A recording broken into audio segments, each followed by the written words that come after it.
எந்த ஒரு ஃப்ளேவரும் ப்ரிசர்வேட்டிவும் ஆட் பண்ணாமல் தேங்காய் பாலும் ஏலக்காவும் இந்த ஃப்ளேவர் வச்சு ஒரு சூப்பரான ஹெல்த்தியான தம்மடை எப்படி பண்ணுறதுன்னு நம்ம வீடியோக்குள்ளே போய் பார்த்துடலாமா? அவ்வளோ ஒரு ஹெல்த்தியான ஸ்நாக்ஸ் இது, ட்ரை பண்ணி பார்த்துடலாம்.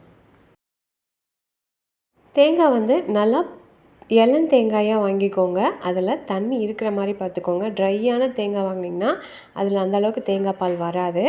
இதில் நான் 2 தேங்காவை எடுத்துருக்கேன். நல்லா மீடியம் சைஸ் தேங்காய் 2 எடுத்துகிட்டு கட் பண்ணிவிட்டு மிக்ஸி ஜாரில் சேர்த்திக்கோங்க.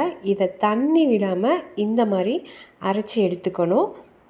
நம்ம இப்போ இதிலேருந்து தேங்காய் பால் எடுக்க போகிறோம். இந்த தேங்காய் பால் எடுக்கும்போது கைப்படாமல் இருக்கிறதுக்கு மாதிரி இந்த மாதிரி ஒரு கவர் போட்டுக்கோங்க கையில். நம்ம அடியில் நான் பாத்திரம் வச்சுருக்கேன். அதுக்கு மேலே ஃபில்ட்ரு வச்சு அதுக்கு மேலே நான் ஒயிட் துணி போட்டு இதை இப்போ நம்ம ஃபில்ட்ரு பண்ணி இந்த பாலை நம்ம எடுத்துக்கலாம். நம்ம இது ஒரு நைட் ஃபுல்லாக வச்சுருக்க போகிறோம். அதனால் கெட்டு போகாமல் இருக்கணும்னா கைப்படாமல் இந்த மாதிரி கைக்கு கவர் போட்டுக்கோங்க. இப்போ இதில் இருக்க தேங்காய் பால் எல்லாத்தையும் நம்ம எடுத்துடலாம். இப்போ பாலெல்லாம் நல்லா ஃபில்ட்ரு பண்ணதுக்கப்புறம் இப்போ பாருங்கள் எப்படி இந்த அளவுக்கு நல்லா வரன்னு உதிரியாக இருக்கணும். இப்போ இதே மாதிரி 2 தடவை எல்லா பாலையும் தேங்காய் பால் எடுத்துக்கோங்க. இந்த அளவுக்கு திக்காக பால் எடுத்ததுக்கப்புறமா நீங்கள் 1 கப் அளவுக்கு பால் எடுத்திங்கன்னா நீங்கள் அதில் அரை கப்லேருந்து 3/4 கப் அளவுக்கு ரவை சேர்த்திக்கோங்க. நான் கொஞ்சம் கொஞ்சமாக வெள்ளை ரவை சேர்த்தி நான் ஃபஸ்ட்டு இதை ஒரு 2 மணி நேரத்துக்கு ஊற வச்சுக்கணும். இந்த அளவுக்கு திக்காக இருக்கும்போது இது இன்னும் நல்லா ஊறும். அதனால் இதை 2 மணி நேரத்துக்கு ஊற வச்சுக்கலாம். இப்போ 2 மணி நேரம் கழித்து இப்போ நீங்கள் 1/2 கிலோ அளவுக்கு தேங்காய் பால் ரவையை எடுக்கிறீங்கன்னா அதுக்கு 300 கிராம் சர்க்கரையை நல்லா பவுட்ரு பண்ணிவிட்டு எடுத்துக்கோங்க. இப்போ இதை நான் டிவைட் பண்ணி 2 டைம் சேர்த்திட்டு கையில் கவர் போட்டு தான் நீங்கள் மிக்ஸ் பண்ணணும். கைப்படக்கூடாது. அப்படி இல்லைன்னா கரண்டி வச்சு கூட மிக்ஸ் பண்ணிக்கலாம். இந்த மாதிரி மிக்ஸ் பண்ணிவிட்டு இதை ஓவர் நைட் ஃபுல்லாக புளிக்க விடணும். இந்த தேங்காய் பால்லையே இந்த சர்க்கரையையும் ரவையும் நல்லா புளிக்க விட்டுக்கோங்க. மூடி வச்சுக்கோங்க. இப்போ டே 2 நான் காலையிலேயே 90 கிராம் அளவுக்கு நெய்யும் ஒரு 80 கிராம் அளவுக்கு கண்டென்ஸ்டு மில்க்கும் எடுத்துக்கோங்க. மைதா ஒரு 35 கிராம் அளவுக்கு எடுத்துக்கோங்க.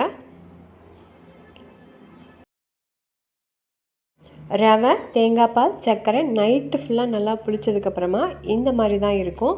லைட்டாக அந்த பபுள்ஸாக இருக்க மாதிரி இருக்கும். இப்போ இது கூட நான் 2 முட்டையை உடச்சி ஊற்றிருக்கேன். நல்லா கலந்துட்டு நல்லா மிக்ஸ் பண்ணிவிட்டு அதுக்கப்புறமா நம்ம இதில் சேர்த்திக்கலாம். இந்த தம்மடை பண்ணுறதுக்கு மட்டும் தேங்காய் பாலில் ஒரு நாள் ஃபுல்லாக ரவையை ஊற வைக்கணும். அப்போ தான் அதோடய ஃப்ளேவர் நல்லா சூப்பராக இருக்கும். இப்போ நம்ம எடுத்து வச்சுருக்கேன் இந்த கண்டென்ஸ்ட் மில்க்கையும் இது கூட சேர்த்திக்கோங்க. இது கூடவே லாஸ்ட்டாக மைதா சேர்த்துனதுக்கப்புறமா ஏலக்காவை லைட்டாக சர்க்கரையோடு சேர்த்து பவுட்ரு பண்ணி எடுத்து வச்சுக்கோங்க. நான் ஒரு 10 ஏலக்காய் எடுத்திருக்கேன்.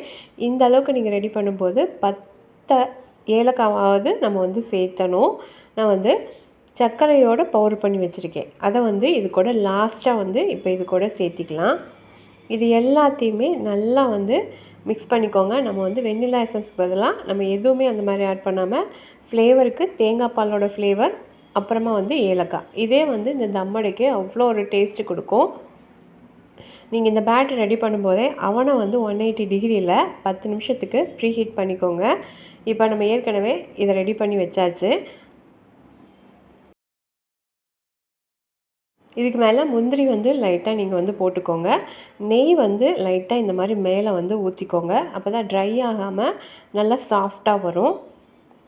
இப்போ இதை 180 டிகிரியில் 45 மினிட்ஸுக்கு பேக் பண்ணி எடுக்கணும்.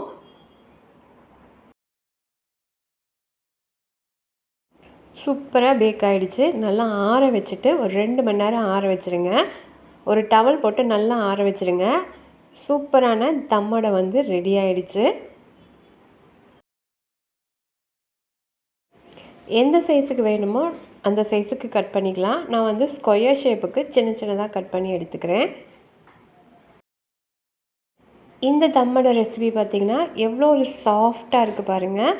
இந்த ரெசிபி பிடிச்சிருந்தா நம்ம சேனலை சப்ஸ்கிரைப் பண்ணிக்கோங்க. நீங்களும் மறக்காமல் ட்ரை பண்ணி பாருங்கள்.